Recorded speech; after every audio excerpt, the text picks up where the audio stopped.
Folks, this has been a highly entertaining week for people who enjoy seeing misfortune befall the U.S. Republican Party. People like us. Mm-hmm. And in our other episodes this week, we've covered the news as it's happened. Yet the news continues to happen. Yeah. It just keeps on coming. On the one hand, you've got the U.S. House of Representatives, which for weeks has been unable to do a goddamn thing thanks to a small group of far-right Republicans successfully getting their own Speaker of the House, Kevin McCarthy, ousted from his job, which wouldn't be such a huge problem if not for the fact that they remain completely incapable of agreeing on who should actually replace him. And then, on the other hand, we have Donald Trump, the man who is personally responsible for the Republican Party being in the state that it's in, and all his various legal troubles, spanning multiple jurisdictions up and down the East Coast. It's been a week of non-stop updates. Every time we put up a video, boom, the next morning, you head to Washington, D.C., and the news has changed. The news never stops. So let's start with Trump. To recap what we've already gone over for this week, on Monday, the federal judge overseeing his criminal case in D.C. over allegedly attempting to overturn the 2020 election imposed a partial gag order on Trump to stop him from making public statements disparaging individuals involved in the trial. Something that's simple enough for most defendants, but Trump is, of course, not most defendants. And Trump's lawyer knows that the likelihood of him violating the gag order is pretty much certain. So he, of course, immediately sought to appeal that gag order, which in normal circumstances would be no problem. But of course, in this circumstance, not so simple. Here's the legal news site Above the Law. John Lauro is a member of the D.C. Bar and is admitted to practice in the United States District Court for the District of Columbia. Astute readers will note that neither of those convey admission to the Court of Appeals for the D.C. Circuit, which is its own entity with its own bar. This is called foreshadowing. As Donald Trump's attorney in the D.C. case before Judge Chutkan, Lauro sought to appeal the partial gag order that barred the former president from attacking witnesses, prosecutors, and courtroom staff, but did not go so far as to forbid Trump from bashing the potential jury pool or Judge Chutkan herself. That's where things went sideways for Lauro. And cut to a letter from the Court of Appeals to John Lauro letting him know that he's not barred for the D.C. Court of Appeals and therefore can't actually submit the appeal until he does something about it. Whoops. Seems like pretty basic lawyer stuff, so it'll be real interesting to see how this John Lauro guy fares in the trial. Yeah, the legal minds on Above the Law, they were like, why the fuck wouldn't you just to do it on a day you might have a few hours free, just submit the application to practice law in the Court of Appeals, considering with this case especially, you're going to be needing to use it. But I guess he wasn't thinking that too far ahead. This is assuming he makes it that far, all the way to trial without getting fired. It feels like the name alone, Trump was like, his name's Lawyer. Sir, that's Lauro. We got to get this guy. Just like Tim Apple, he's going to do the best job. Yeah. He was born for it. Meanwhile, though, up in New York, where Trump is also dealing with legal issues, specifically fraud charges alleging his company routinely inflated the value of his assets in order to secure loans, the trial is already underway, and it's in its third week. And in a preview of what is surely to come in Trump's D.C. case, here's the New York Times. The judge presiding over the civil fraud trial of Donald J. Trump fined the former president $5,000 on Friday for a blatant violation of a gag order imposed this month. Oh no, $5,000? The basis of this trial is that he isn't as rich as he says it is. Yeah, but even, whittling down his wealth to what they think it is, it's like an average person getting a parking ticket. The judge, Arthur F. Engoron, stopped short of holding Mr. Trump in contempt, but warned that the former president still could face harsher punishments, even jail time, if he ran afoul of the order again. In the trial's opening days, Justice Engoron had barred Mr. Trump from attacking his court staff after the former president posted a picture on social media of Justice Engoron's law clerk, Allison Greenfield, with Senator Chuck Schumer, the majority leader. Mr. Trump labeled Ms. Greenfield Schumer's girlfriend and said she was running this case against me. Oh, you mean Schumer's little girlfriend? Wild. It continues, Mr. Trump's post was removed from his social media platform, Truth Social, on October 3rd, the day Justice Engoron imposed the gag order, but a copy of the post remained visible on his campaign website. The post was finally removed from the website around 10 p.m. on Thursday after Justice Engoron learned of it and contacted Mr. Trump's legal team. A lawyer for Mr. Trump, Christopher M. Kise, said in court on Friday that the failure to remove the post sooner was inadvertent. He apologized on behalf of Mr. Trump. In a new order on Friday, Justice Engoron said that he had imposed only a nominal $5,000 fine because it was Mr. Trump's first violation and an unintentional error. But he warned that additional infractions would merit harsher punishments. Make no mistake, future violations, whether intentional or unintentional, will subject the violator to far more severe sanctions, Justice Engoron wrote. He said possible punishments included steeper fines, holding Mr. Trump in contempt of court, and possibly imprisoning him. Oh, baby. How much longer is this trial going to go? Because the longer it goes, the more he's at risk of... Yeah, the likelihood of Trump just not being able to control himself, sitting on the toilet, going on Truth Social, and just, posting a picture of the judge's kids and calling them ugly is it's non-zero. It's going to happen, and knowing him, he'll forget which case and judge and district he's talking about and be like, well, I'm not gagged in this one. I'll say whatever I want. And he'll slip up. So far, he's gagged in 2 of them. Yeah. He actually showed up. He didn't have to show up, but he showed up for one day of the New York trial for, I don't know why, because he's playing a victim. He's saying he showed up and he's like, I should be campaigning in Iowa right now. He claimed that he should be visiting Israel. He should be campaigning in Iowa. Oh my God! If he was in Israel right now, holy shit. Yeah, and he's using that because he has to at least go once during the week to be able to use that excuse. Yeah. But then Friday morning, he was playing golf at the Doral or whatever golf course. So no, he's not too busy, and he doesn't have to be there.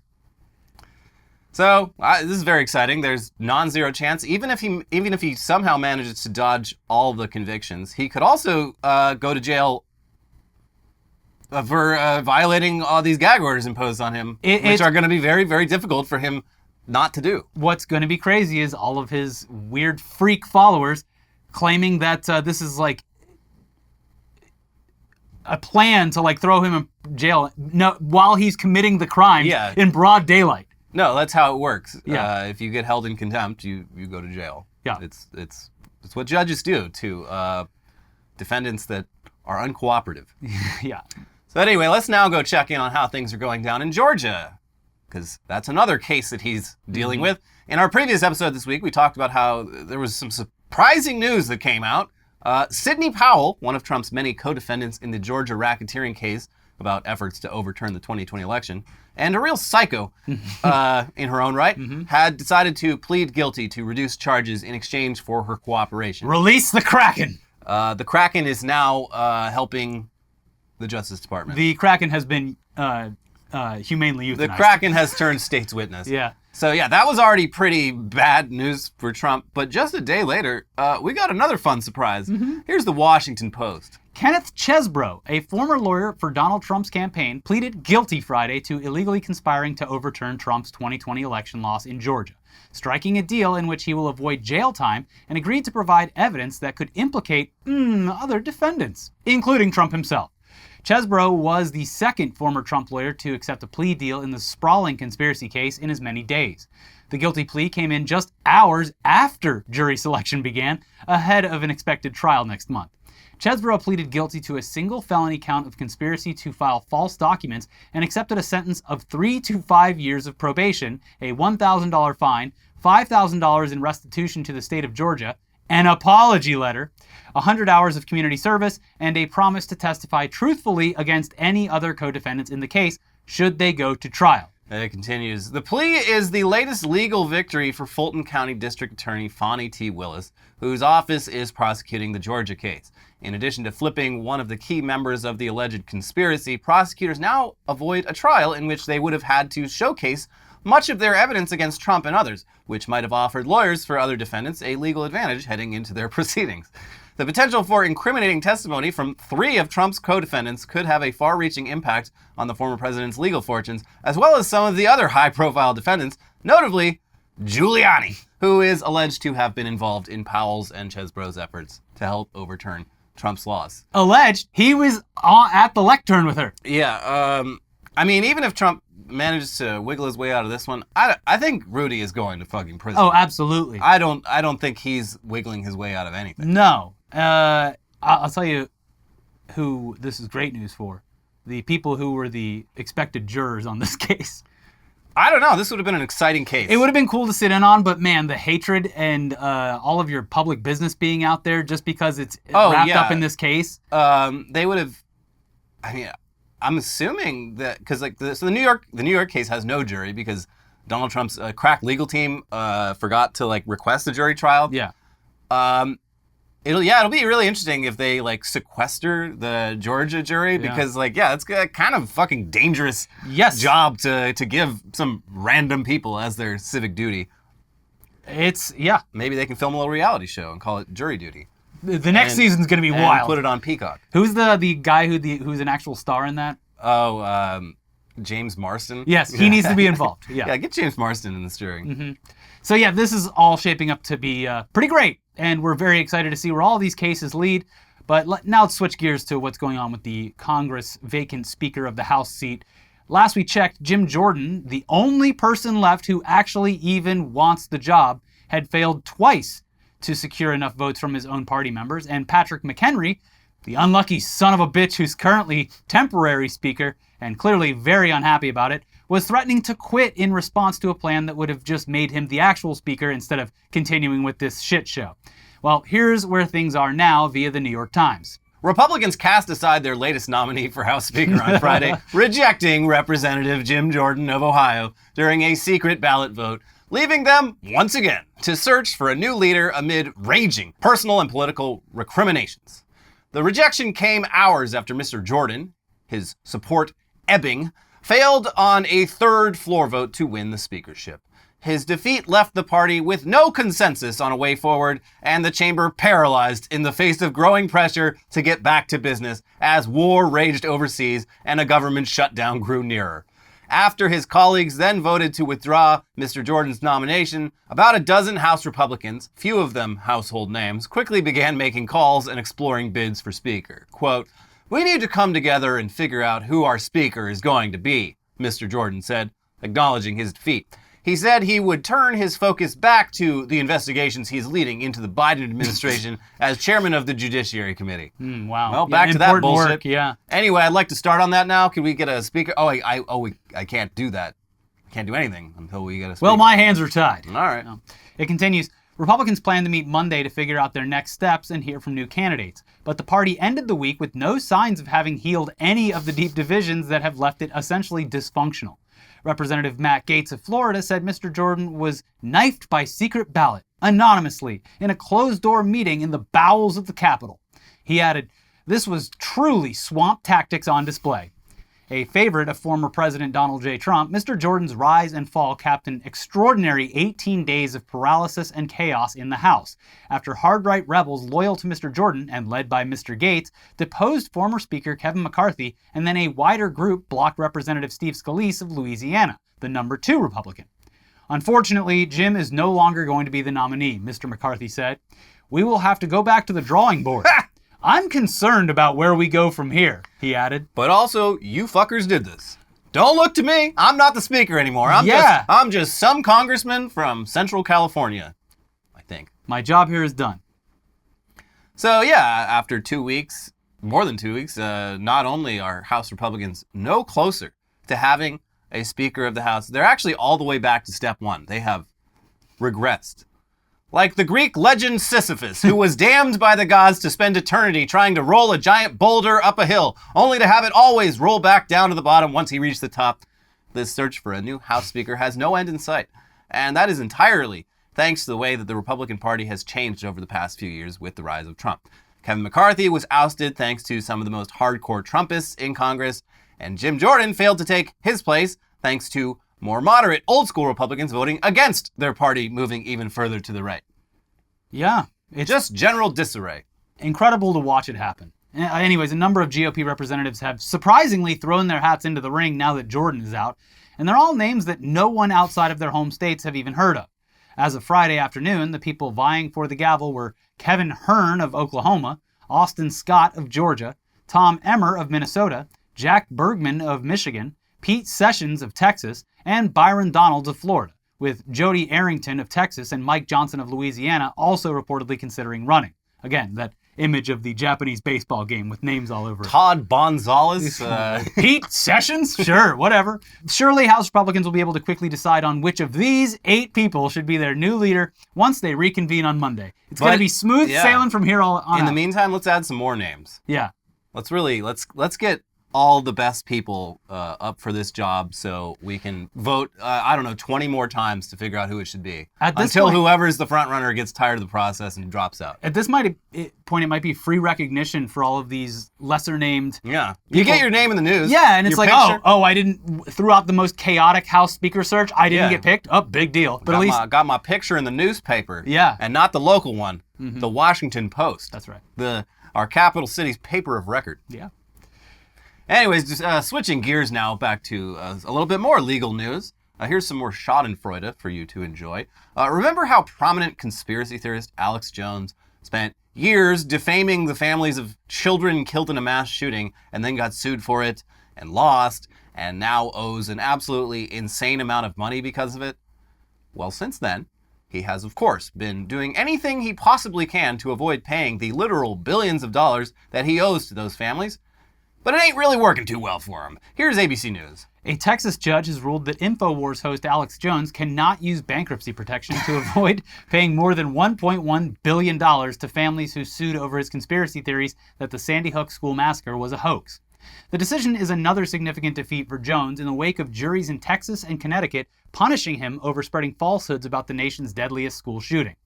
U.S. District Judge Christopher Lopez of Houston issued the ruling on Thursday. Jones filed for Chapter 11 bankruptcy protection last year, and more recent financial documents submitted by his attorneys put his personal net worth around $14 million. But Lopez ruled that those protections do not apply over findings of willful and malicious conduct. The families are pleased with the court's ruling that Jones's malicious conduct will find no safe harbor in the bankruptcy court, said Christopher Mattei, a Connecticut lawyer for the families. As a result, Jones will continue to be accountable for his actions into the future, regardless of his claimed bankruptcy. I love this song. Well, I hope you got a couple more conspiracies to cook up because you can't stop working. You're going to need a pretty big one. You got a bill to pay. And yeah, I mean, the odds of these families actually receiving any financial compensation anytime soon are not great. And the odds that Jones ends up paying the full $1.1 billion are zero. Yeah. It's just not going to happen. But you can take comfort in the fact that, from the looks of it, Alex Jones is going to be spending every day of the rest of his life just getting shaken down by the legal system for what money he does have. This is real punitive damages. This is a curse that no amount of brain force pills and survival kits can fix. And it's very comforting to know that he will be getting harassed by the legal system for the rest of his life after instigating the constant harassment of people whose kids were murdered for nearly a decade. Yeah. Just, hey, it's bad enough that your small child was gunned down. Let's make your life even more of a hellish experience for a decade. Fuck you. Comparatively, getting off light. Yeah, I'd say so. Mm-hmm. So before we move on to the headlines half of this show, and very, very weird headlines they are, it's time to let you know that this episode is sponsored by AG1. When I started drinking AG1 daily, I figured it would just be an easier way to get all my daily vitamins. And it certainly is. But I was still surprised how much better I felt overall. With more energy and better digestion, AG1 is just about the easiest good daily habit I've ever picked up. And that's because AG1 is a foundational nutrition supplement that supports your body's universal needs like gut optimization, stress management, and immune support. My gut is so optimized. Yeah. Since 2010, AG1 has led the future of foundational nutrition, continuously refining their formula to create a smarter, better way to elevate your baseline health. And not only did I replace my multivitamin with AG1, but I love that every scoop also includes prebiotics, probiotics, and digestive enzymes for gut support. Coffee used to be my number one priority first thing in the morning, but step aside, coffee. Friendship ended with coffee. No, not really. I still drink coffee, but AG1 is now my number one. AG1 is the supplement that I trust to provide the support my body needs daily, and that's why they've been a partner for so long. If you want to take ownership of your health, it starts with AG1. Try AG1 and get a free 1-year supply of vitamin D3K2 and 5 free AG1 travel packs with your first purchase. Go to drinkag1.com/weird. That's drinkag1.com/weird. Check it out. This episode is also sponsored by HelloFresh. With HelloFresh, you get farm fresh, pre-portioned ingredients and seasonal recipes delivered right to your doorstep.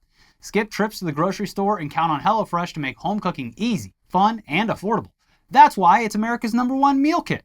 A crazy schedule can make it easy to fall back into your dinner time recipe rut.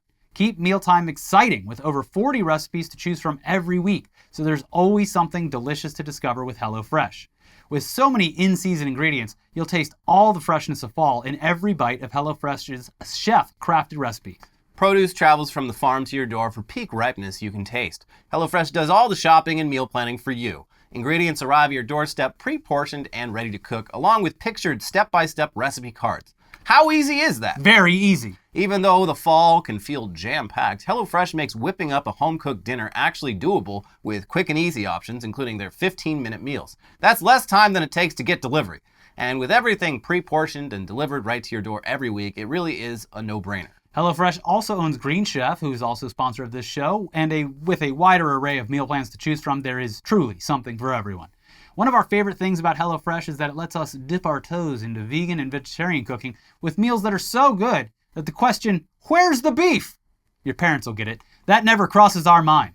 And on next week's menu, the veggie options that we've got our eyes on are the Hall of Fame vegan shawarma spiced chickpeas with pistachio rice, cucumber salad, and garlicky white sauce. And of course, the Hall of Fame barbecue pineapple flatbreads with caramelized and pickled onions. Go to HelloFresh.com/50weeklyweird and use code 50weeklyweird for 50% off plus free shipping. Again, that is 50% off plus free shipping by going to HelloFresh.com/50weeklyweird and using code 50weeklyweird. HelloFresh, America's #1 meal kit. All right, now for the headlines half of the show with the weirdest, funniest, best headlines from around the world. Starting with a real a life hack for evil. Yeah. A crime that some might consider cool, but I don't. Man arrested for faking heart attack 20 times at restaurants to avoid paying bill, reports say. He's the sickest man I've ever seen. Oh, let me get the check. Oh, geez. No, he looks at the prices. Auga! Yeah, maybe if you lowered your prices, I would stop going into shock and having heart attacks. This happened in Spain. The guy's not Spanish, he's from like Lithuania or something.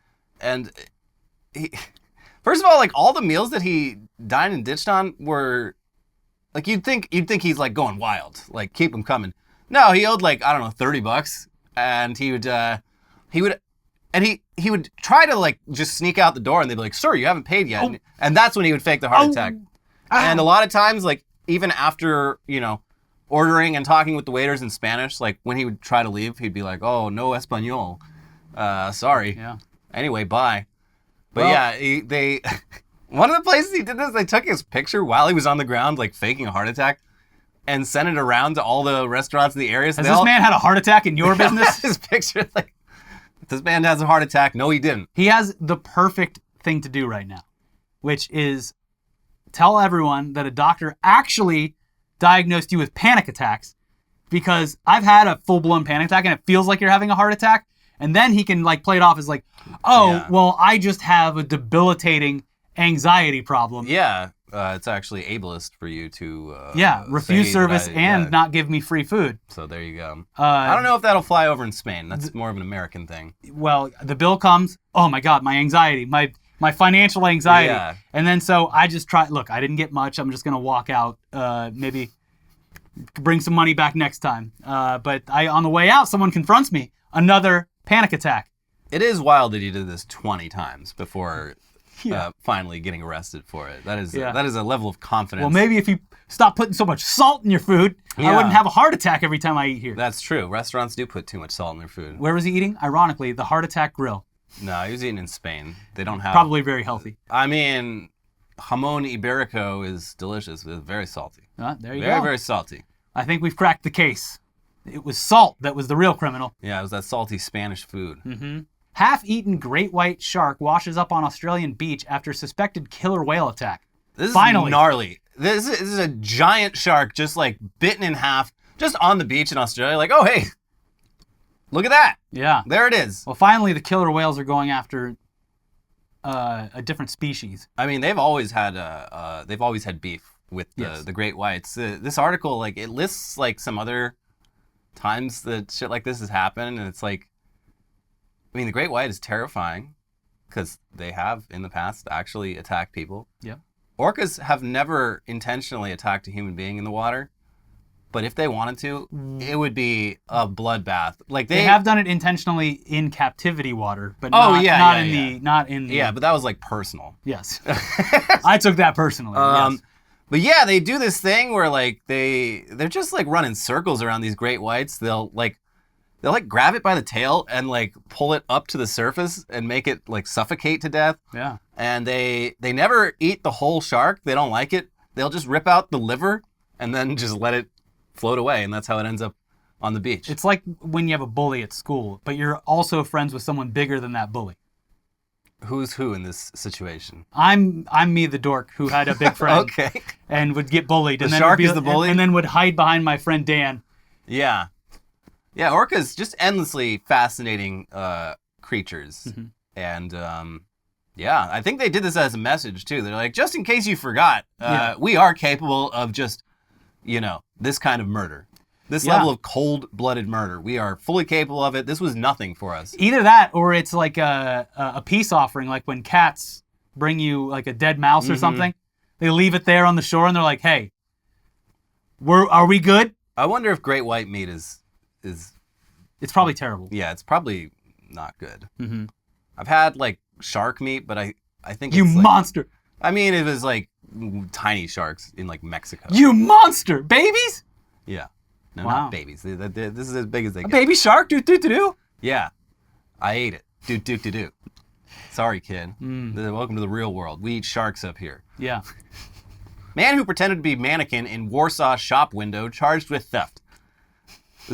How many Polish men does it take to rob a store? In this case, one. And he just stood in the window, like, I think he tried on some of the products, and he was like holding a bag, and he just stood in the window, like, completely still.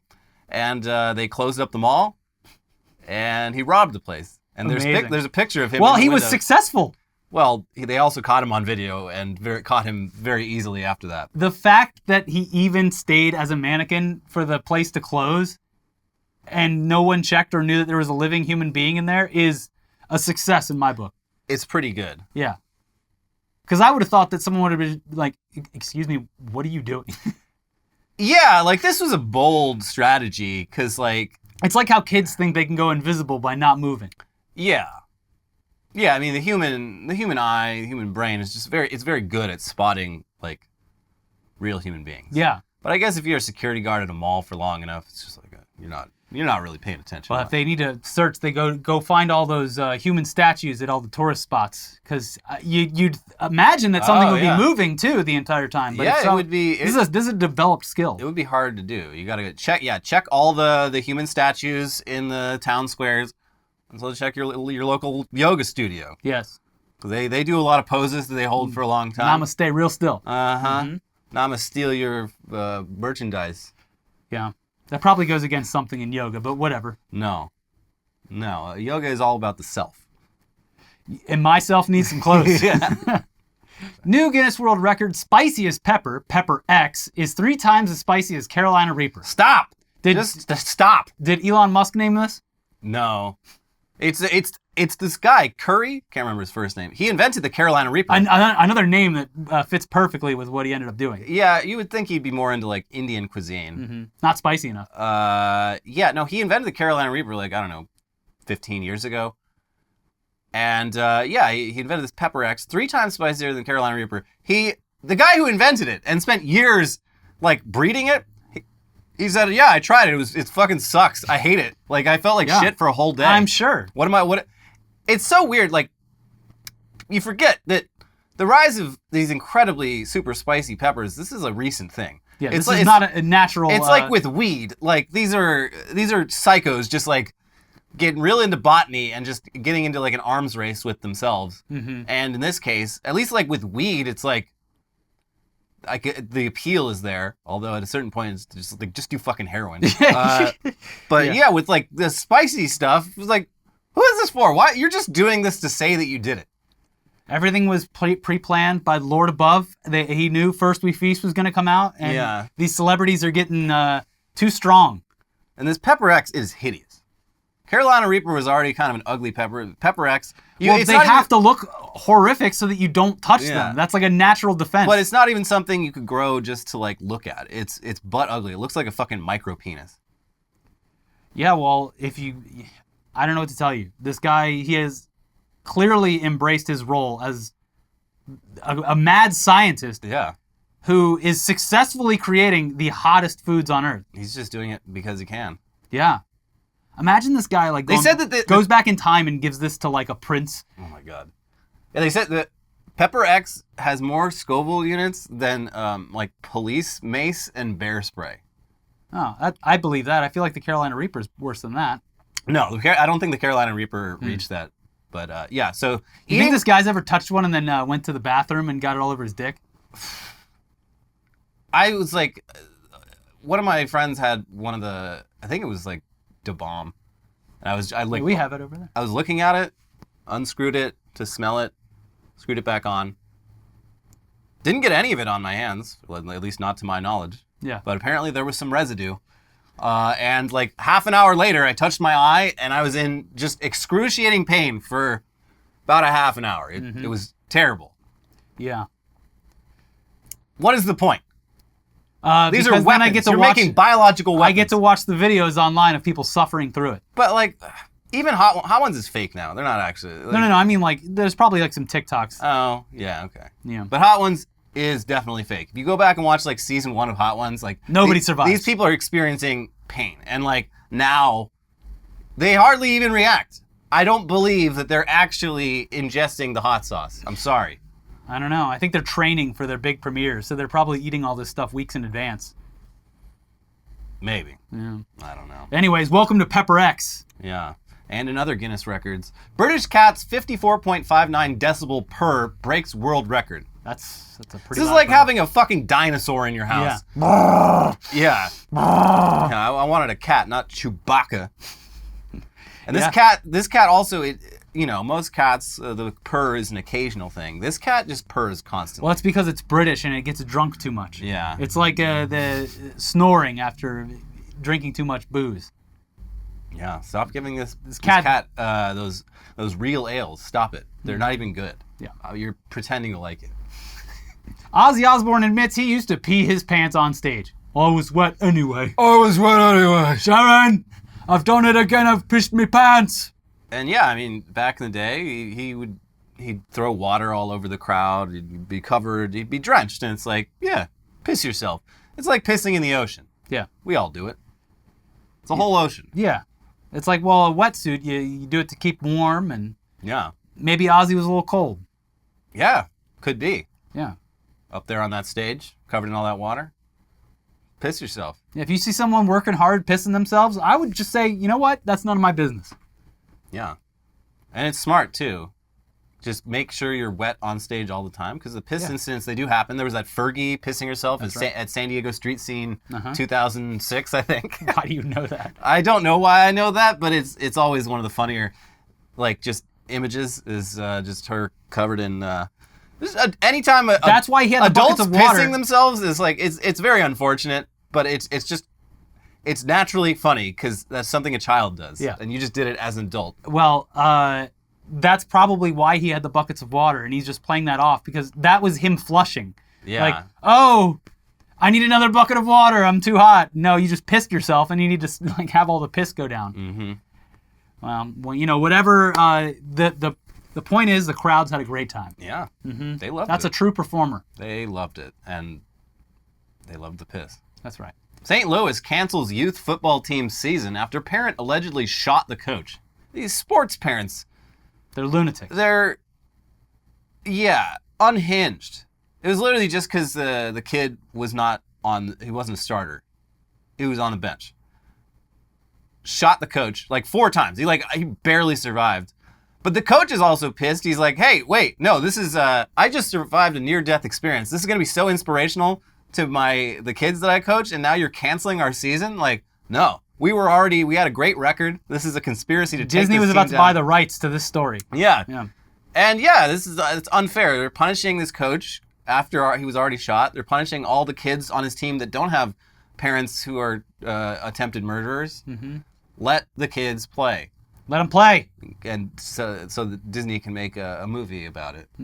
I got friends that coach their kids' teams, and I've heard some stories. Yeah, no, it's crazy. I God bless any parent who takes that plunge, because people are just fucking crazy, and it's always been that way. I remember when I was a kid. Yeah. Like, my parents were never. My dad they pulled didn't me give a out of shit. Little League because of all the politics. Luckily, I started BMX instead, and that was awesome. Yeah, But and it was always. It's just like the thing that sucks is, like, a lot of the times it's like the kid's like kid's fine. yeah, They just have a parent who's a complete nut job who embarrasses them, yelling at them, trying to like coach from the sidelines. It's a lot of stress too. It's always like one or two parents just shouting the entire time. Yeah.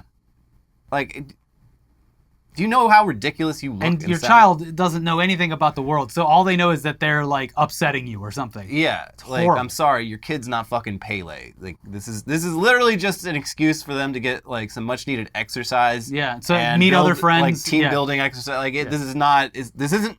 Kids sports aren't real sports. No, They look like it, but that's not what they are. if your child is 3 and can pick up a baseball, he has to go to Vanderbilt, and you have to do everything in your power to get them there. Ugh.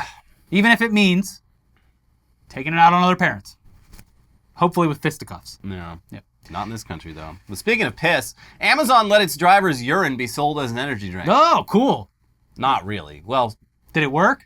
this was like a Channel 4 investigation. It was the guy who created the fake restaurant in his backyard that got to #1 on Yelp or whatever. TripAdvisor. Okay. He infiltrated Amazon's warehouse, one of them in England, for a couple weeks before they like figured out who he was, and then he started like interviewing the drivers, and he just found out about like the piss problem, and he started like scanning the roadways around the Amazon warehouse and just finding just piss bottles everywhere, and then just as a gag, created an Amazon seller's profile and sold an energy drink called. A fake energy drink called Release Yeah. that like literally says it's filled with piss, just to see if Amazon like vets their products at all, And they and did like not. they don't. They didn't actually sell it. It wasn't a real product, Yeah. but Well, pretty gross. I'm sure that they'll learn a whole lot from this. They'll learn nothing. They'll learn nothing. No. A student was excited to move to Florida for college. Then she realized she'd applied to Miami University in Ohio. No, that's the opposite of fun. Ohio? It is one of the most unfortunate things. Is there's a Miami in Ohio and a Miami in Florida, both of which taken from Native American words from two different tribes in two completely different places. The world's beautiful, isn't it? Because Miami, I think Miami University in Ohio is like older than University of Miami in Miami. Anyway, this girl's in Vietnam. She's from Vietnam. Yeah. And so she's like, I don't know if she's even been to America before, but Unfortunate. whoops. You brought too many bathing suits to Ohio. Yeah. Yeah.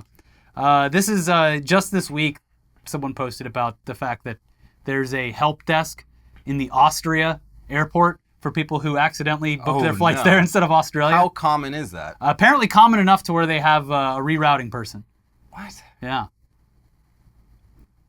I mean, you have to be so fucking dumb to do that. Well, I mean, for a person that's moving to a different country to go to a college, you would think that you'd at least look at the mailing address. I mean, Australia and Austria are two different words. Sure. And all the applications, they're done online Well, now. Miami Yeah. University, University of Miami, those two different phrases or schools. The Miami is spelled exactly the same in both of them. Well, you could see how she'd be confused. And really nobody outside of the Ohio Valley knows about the Ohio Miami. So We got a lot of I think applications recently. I think it's wow. understandable. And final headline. FaZe Clan acquired for $17 million 1 year after its $725 million SPAC. Unbelievable. Seems like it might have been a little bit overvalued. Yeah, it's crazy. This glorified hype house isn't worth $1 billion. So are they going to take it private again? No, it's like some one of the guys who owns the Dallas Cowboys has a bunch of shit that he has his hands in, all a bunch of pots, and one of them is a gaming thing. Are they going to keep it on the stock market, though? Because that graph is like one of the funniest fucking things. I hope so, only for the graph. I look at it from time to time. Yeah. It is so funny. The unfortunate thing here is everyone that lost money on this is probably a bunch of like kid investors, and everyone who made money immediately sold their stock when the SPAC went someone private made out or well public. here. But yeah, I think at its peak, it was valued, it had a market cap of like over $1 billion. For what? Bought for 17. That's what, like, it's worth maybe $17 million. Yeah, no, like, that it's not, seems about right. Like, and a bunch of like content creators and an esports organization isn't worth $1 billion. Yeah, the value is in brand recognition, merchandise. Like, there's not a lot there. No. It's not worth nothing, but it's not worth $1 billion. What are you, fucking insane? When will they learn? Never. They'll never learn. They'll never learn. No. Anyway, that's our show. I think there's a couple hours left. Yeah, on I was gonna say the fundraiser. Big shout out to everyone who donated. Just absolutely incredible. Yeah. Can't thank you all Good enough. show. Good Yes. show. You've all once again. You get the gold star this week. Yeah. Yeah. And it has on that news front. We didn't get into it, but it has been a very fucked up but interesting week in seeing public opinion shift so much. Like, even on like NPR, they're openly being like, okay, what is the point here? Are we just doing a genocide? Like, what's happening? So Yeah. Joe Biden, of course, still firmly on his side, but public opinion is shifting pretty quickly, and it's kind of remarkable. Shifting in ways that if you showed me it even 10 years ago, I would have said, no fucking way. Yeah. So, anyways, yeah, the tough war is topics. still going, and we need to get that money over there. So fundraiser ends Sunday, and thank you to everyone who donated. Yep. We'll be back next week, but in the meantime, make sure you like the video. Do it. Do it. Come on! There you go. Like the video, subscribe to the channel if you're not subscribed already, and please check out our most recent episodes over here. I swear there's still some meat left on those bones. Yeah. You'll find something to love in there. If you watch this entire episode and want more backstory on the stories we covered, it's we got over two there. more right for you. Yep. Yep, we talked about it. Do us a favor and watch them anyway. Thank you. Thank you for liking the video, and we'll see you soon. Bye-bye. Bye.